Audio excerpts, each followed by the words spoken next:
Bonjour les petits loups, c'est Bike Boy. Oh, c'est King Goku, pardon. Oh. Eh ben oui, effectivement, donc nous allons faire de nouveau un petit unboxing d'une figurine en résine. Putain, qu'est-ce qu'elle bouge beaucoup, mine de rien, c'est pas très stable. Ben, tu m'étonnes, en même temps, c'est fait pour être emboîté sur un corps. Bon, bah, pas de surprise, hein, parce qu'en fait, donc la boîte était 10 fois plus grande que celle de Isoka. Et résultat de course, j'ai déjà tout déballé, tout est prêt pour être plus ou moins sorti et emballé. J'ai laissé tout pour l'instant dans son petit papier d'alu, hein. Je vais essayer de faire le montage en sortant le tout petit à petit. J'ai sorti juste la tête en fait pour vérifier la taille. Mais en gros, donc vous avez une Kid Goku, taille réelle, 80 cm, 22 kg, tout en résine. Et oui, ça rigole plus. Alors, pour donner une valeur d'échelle, à peu près, nous avions donc le buste de Hisoka de Takakor de 60 cm. Nous avions donc la Goku, la colère froide de Goku, avec donc Goku qui tient à pas de Tsume qui faisait 40 cm. Donc, comme vous le constatez, à chaque fois, je me rajoute 20 cm dans les prochaines figurines que j'achète. Je mens, la prochaine, elle en fait qu'une trentaine, je crois, si je dis pas de bêtises, ou une quarantaine. Il y aura une petite vidéo, photo avec différentes positions, différents détails. Tout est fait en résine, sauf la corde. La corde est... j'ai pas encore touché le bâton, mais la corde, donc, c'est une vraie corde. Et vous avez une petite boule de Dragon Ball, là, juste en dessous, qui doit être mise en dessous, pour justement, voilà, qui est elle aussi en résine, donc elle est vachement belle et vachement bien faite.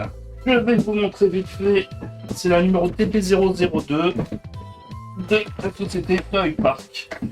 Alors je ne sais pas quelle est cette société, je crois que c'est une société chinoise, si je dis pas de bêtises, ou taïwanaise. Il faudra que je regarde les informations, au pire des cas je les mettrai justement en présentation.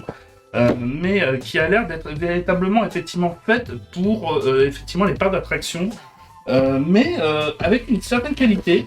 Je dirais pas que c'est de la qualité de Tsume ou de Takakor. Moi en fait ce qui m'a beaucoup plu, même si les traits sont un petit peu plus grossiers, attention ça reste quand même une bonne qualité comme vous pouvez le constater, c'est juste qu'on a vraiment plus l'impression qu'il y a moins de détails dans cette statuette. Tout est fait de manière plutôt plus ou moins grossière. Bon, après, ça va aussi très bien avec le style de Akira Toriyama. Mais ça m'a l'air d'être effectivement fait pour être mis dans des parcs d'attractions plus que être exposé uniquement. Mais bon, bah... Moi, je voulais à tout prix une figurine de taille réelle. Donc, c'est surtout la taille que j'ai véritablement encouragé avec cet achat. On préfère 10 cm ou 25 cm? 25. C'est mieux. 10, c'est musclé quand même, hein. Puisque bon, bah, des tailles réelles, mais de 2 mètres avec un beau détail, c'est pas le prix que j'ai acheté. Donc pour vous situer, j'ai acheté cette statuette 790 €. Alors qu'une vraie, donc autant que le buste de Hisoka, c'est à souligner à peu près le même prix. Je crois qu'il y a 10 € d'écart. Or, par exemple, on m'avait proposé un Goku Ultra Instinct très très bien détaillé, de presque 2 mètres, une Vegeta Super Saiyan et un Broly guerrier légendaire style années 90. Là aussi taille réelle, mais là on était plus dans les alentours de 3500 à 4500 € le prix. Vous pouvez constater que donc c'est 10 fois plus cher. Un truc que j'ai pu apercevoir avec là aussi le carton, en plus d'être super bien protégé, il a des larmières. Voilà, des larmières qui a dû bien vous péter le son, mais qui justement donc me permet de porter ça de manière un petit peu plus facile. Et ça c'est bien encourageant et je l'ai trouvé 10 fois plus solide que ceux de Tsume où c'était juste du papier. Là il y a un petit bout en métal. Donc c'est vous dire à quel point j'apprécie beaucoup quand même ce petit souci du détail pour vous permettre à mieux le transporter. D'ailleurs moi ça me déprime déjà, étant donné que je suis dans un futur déménagement pour septembre-octobre, je vais tout déplacer et le monter, ensuite totalement le démonter et le mettre dans une box. Donc je suis déjà déprimé d'avance. Et ça va être pareil pour Hisoka et Nappa. Heureusement je garde toutes les boîtes, donc je vais pouvoir les remettre dans leur boîte. On va passer au montage. Ça va être fun, vous allez voir. Le pire, c'est qu'il fait 22 kilos en tout, mais chacune des pièces, je trouve que ça va, c'est pas très excessif, ni trop gros. Contrairement à l'Ataka, par exemple le bus d'Isoka, où j'ai vraiment galéré à tout transporter, là ça va, j'ai pas trop l'impression de souffrir le martyr. Mais donc nous avons le petit corps. Bon, après en même temps c'est pas censé être une partie visible, mais la partie du coup est assez grossière et mal peint, mais bon en même temps comme je vous l'ai dit c'est pas censé être montré ça, donc justement là aussi c'est pareil. Bon, tout ce qui est à l'intérieur des trous je trouve que c'est mal peint, mais bon c'est comme je dirais on s'en fout un petit peu. Nous allons mettre le socle d'abord. J'étais en train de me dire, ouais, on va mettre déjà la tête et le corps. Oh, on pourrait. Allez, attends.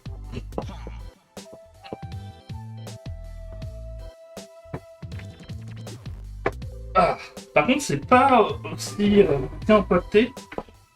Dans le sens où, en fait, t'as vraiment l'impression là, de voir de la statuette fait maison, alors qu'il n'y a pas de truc moderne et tout. J'avais plus l'impression un petit peu de magnétisme, par exemple pour les mains de Nappa, où là, s'il y avait un gros petit bout aimanté, là, cette fois-ci, pour impacter la tête.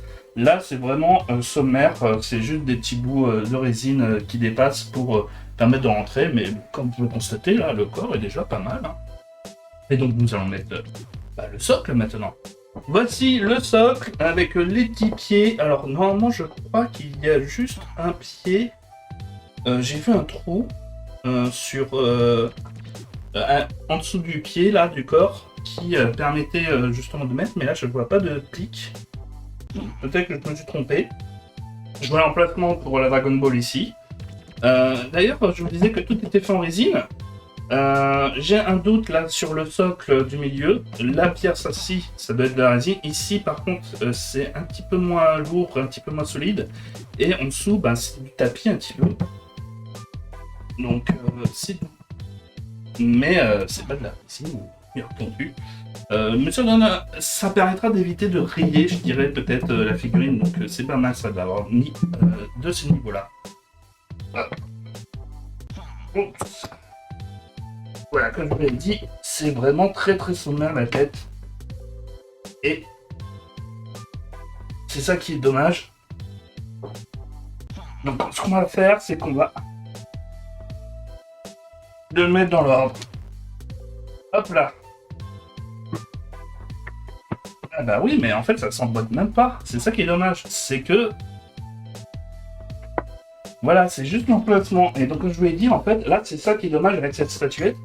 C'est que vous pouvez vous retrouver, si vous le faites pas dans le bon ordre, avec des bouts cassés. Donc là à l'intérieur, par exemple, de la tête de Goku, ici ça s'est un petit peu cassé. Ça va pas gêner, étant donné qu'elle ne bouge pas et qu'elle est censée être bien impactée. Mais voilà, donc faites attention avec cette figurine, il faut bien la mettre. C'est pas comme l'Ataka ou l'Ataka ou l'Atsume, c'est véritablement pas fait pour tenir en équilibre et être bougé.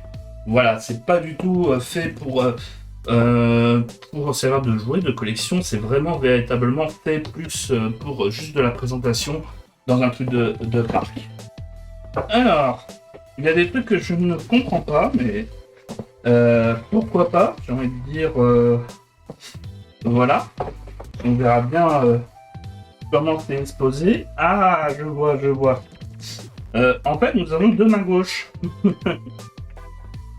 Nous avons deux mains gauches, une avec un trou pour mettre le bâton magique. Donc si vous voulez pas l'accrocher derrière Son Goku, c'est possible juste de la balader comme ça. Ou sinon avec la main fermée et comme ça il tient le truc. Vous direz, est-ce qu'il a une main droite? Bah oui, donc la main droite, c'est la seule qui est directement collée au bras. Voilà.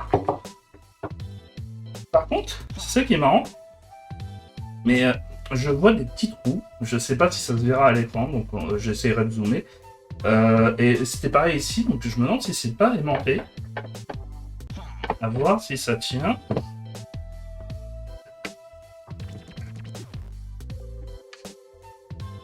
Ok, j'ai senti un petit truc qui me fait dire que c'est peut-être pas aimanté, mais un sort, ça permet de bien coller. Voilà, oui, effectivement. Et donc maintenant, il faut un petit peu forcer. Donc je pense qu'il y a un petit aimant, mais pas très très fort. C'est pas comme celui de Takar, ça tient pas de Tsume, pardon.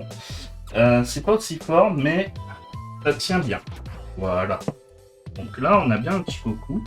Comme vous pouvez le constater, donc nous avons véritablement bien 20 cm d'écart entre Goku et Hisoka.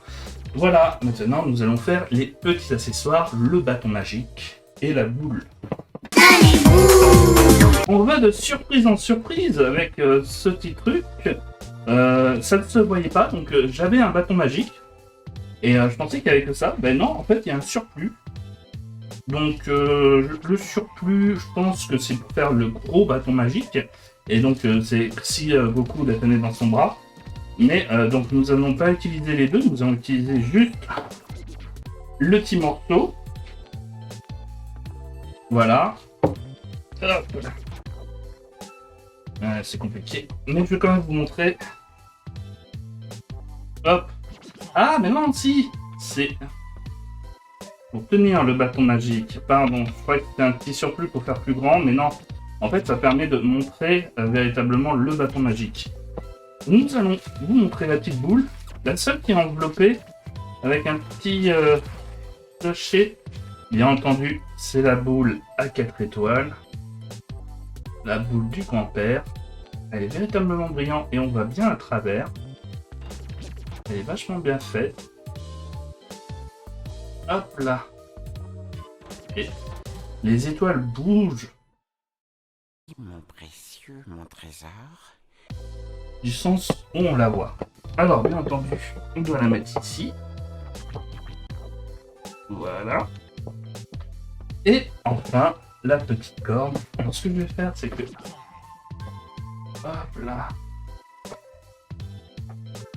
Je vais vous montrer le dos de Son Goku. Comme ça, vous verrez tout. Ce sera un petit peu plus compliqué à le monter. En plus, vous allez voir ma grande faiblesse, je ne sais pas faire de nœud. Voilà. C'est ça qui est bien, c'est que Son Goku a un petit emplacement, je ne sais pas si vous l'avez vu, qui indique où doit aller la corde. Ce que je vais faire, c'est que je vais vous la remontrer. Oh putain. Il commence à faire son poids là. On commence à le ressentir. Mais regardez. Ici. Tout ici. Voilà, c'est l'emplacement de la corde. D'ailleurs, je vais m'en servir. Oh. Alors, ma petite embouille. Voilà. Alors, comment on fait la corde? Je sais plus. Est-ce que je devrais voir un tuto sur YouTube? Vous croyez? Je devrais voir un tuto sur YouTube.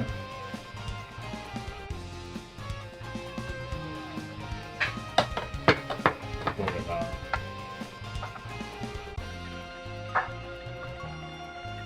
Oh, ça tient. Écoutez, je suis content de moi, ça a l'air de tenir. On va voir ça tout de suite.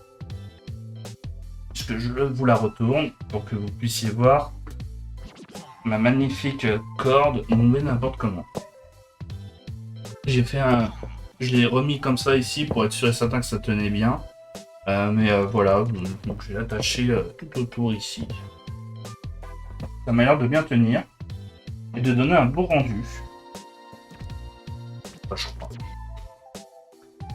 Donc on peut voir quand même si là aussi la lumière sera nickel et tout. Vous pourrez voir en fait dans la figurine Goku, c'est pour ça que je disais qu'elle avait des traits grossiers. C'est regardez, en fait on voit le contour des yeux. Même si c'est pas repeint en noir sur la partie gauche-droite, là, comme vous pouvez constater, la partie qui n'est pas noire, c'est un petit peu bombé. Il y a des petits passages dans blanc dans les yeux qui sont un petit peu bombés, Les oreilles, par exemple, sont terriblement collées avec les cheveux. Pareil, tout le corps, tous les cheveux sont bien collés par rapport au visage, et donc on ne voit pas assez d'espace, certification, je sais plus le mot. Je suis fatigué, c'est très affolant. Mais par exemple, vous voyez, on avait véritablement des espaces dans les cheveux et beaucoup plus de détails. Là, comme je vous l'ai dit, les traits sont beaucoup plus grossiers, mais c'est véritablement plutôt plus la taille et le fait que ça soit une taille réelle et pas très chère qui fait que ça peut permettre de valider une certaine opinion. Moi, je trouve qu'elle est très belle, en tout cas quand je l'avais choisie. Je l'avais vraiment choisi pour ça, plus que pour ses détails, parce que j'avais donc beaucoup de choix possibles. Ce que je peux vous recommander d'ailleurs, si vous voulez acheter vos figurines résine, c'est d'aller dans le groupe Facebook Game Not Over et de demander Damien Girard. Donc Damien Girard, c'est celui qui m'a proposé une tonne de figurines en résine avec différents prix, et il peut vous avoir à peu près toutes celles, même celles qui sont certains sold out sur pas mal de sites. Et donc j'en ai commandé 2 autres qui devraient arriver en août-septembre et l'autre en fin d'année, en décembre 2021. Et il y a juste à payer un acompte et ensuite vous gardez un petit peu d'argent de côté pour vous payer la statuette finale. Et il a beaucoup de choix. Il n'a pas beaucoup de choix en comics, c'est dommage, mais il a beaucoup de choix en manga, en Dragon Ball, entre autres. Et en Dragon Ball, en fait, je me suis dit, bon, il y en a beaucoup que j'aimerais avoir. Et qui sont mieux détaillées. Je pense par exemple celle où il y a les plusieurs formes de boue, celle de Goku et Vegeta avec boue derrière et qu'ils étaient à l'intérieur de boue. Enfin, il y en a pas mal. Ou par exemple Goku en Super Saiyan 3, j'aimerais bien en avoir une avec Janemba par exemple. Il y en a pas mal que j'aurais aimé avoir, mais il y a vraiment une. Pas celle-ci nécessairement, mais c'était celle qui était, on va dire, la plus belle et dans mes prix, que je voulais en taille réelle. Et ça, c'était mon kiff, avoir une figurine de Goku en taille réelle. Et même si c'est pas la plus belle des figurines, elle est vachement belle et assez détaillée pour compenser l'ensemble du truc. Et aussi, cette taille la rend quand même monumentale. Moi, en tout cas, je ne sais pas si celle-ci vous plaît ou si vous auriez choisi une autre.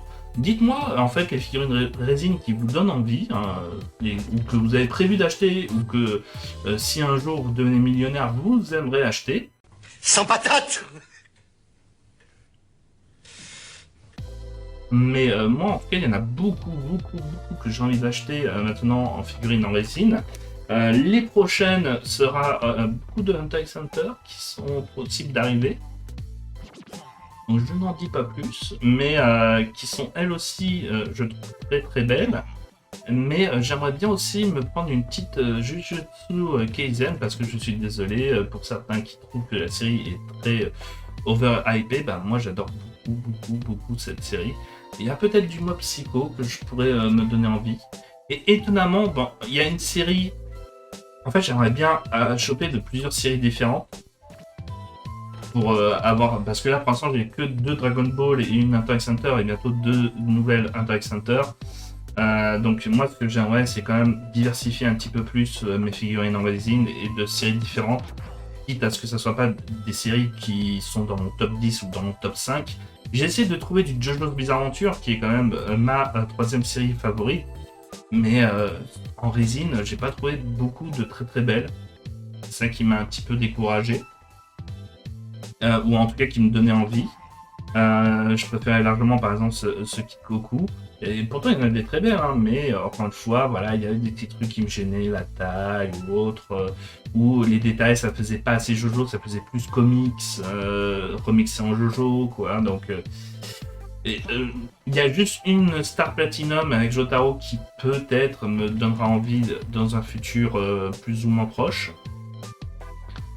Mais encore une fois, donc il y avait la Netero versus Meruem que si j'avais l'argent, je pourrais l'acheter direct. Même si actuellement, donc elle doit être un petit peu difficile à choper, donc ça sera difficile de l'avoir même si j'avais de l'argent. Mais encore une fois, donc les figurines résine, ça va devenir de plus en plus mon petit kiff. Et à chaque fois, j'ai envie de vous faire une petite vidéo parce que franchement, ce sont des belles figurines qui enchantent un petit peu le salon. En plus, dans mon nouveau chez moi, il y aura vraiment un véritable espace avec un meuble pour les mettre en hauteur qui seront présentes, qui feront une sorte de bibliothèque statuette et qui va donner véritablement du kiff sur cette partie, ce petit couloir qui est prévu. Ça me rappelle un petit peu d'ailleurs le petit couloir du Bird Studio que j'avais visité et qui laissait place à des bustes de Star Wars et de Batman. Ça m'a fait beaucoup rire. Akira Toriyama, comme quoi lui aussi est fan des statuettes en résine et je le comprends aisément. Et ben moi, je suis fan des statuettes en résine de Son Goku, de Kikoku, sa petite création qui me fait beaucoup plaisir. Et en plus, attends, je vais lui nettoyer les oreilles. Voilà. On pourra dire que maintenant, celle-là, avec son trou d'ailleurs très petit, je sais à quoi il va me servir. Elle est très distinguée. Et oui, il faut un petit peu de grivois dans la vie. Non, en tout cas, moi j'espère que cette vidéo vous a plu. Moi, cette vidéo va beaucoup me déplaire puisque maintenant je vais devoir tout démonter. Mais en tout cas, voilà, c'est pour une échelle des valeurs 60 cm, 80 cm, comme on peut le constater, il y a toujours 20 cm de plus. Et attention. Et donc je vais vous remontrer, c'est la Goku Nappa, voilà, tout simplement. Comme vous pouvez le constater, échelle des valeurs. Voilà. On est véritablement dans le petit, la petite statuette. Mais quand même, elle est vachement belle. Ça, c'était ça qui m'avait plu. Et en plus, je l'ai eu à pas cher. Ah, voilà. Là, ça, c'est cool. Donc, achetez-vous des figurines en résine ou faites-vous plaisir. Vous n'avez qu'une seule vie. Et ça sera un beau kiff et un beau héritage aussi pour les enfants. Voilà.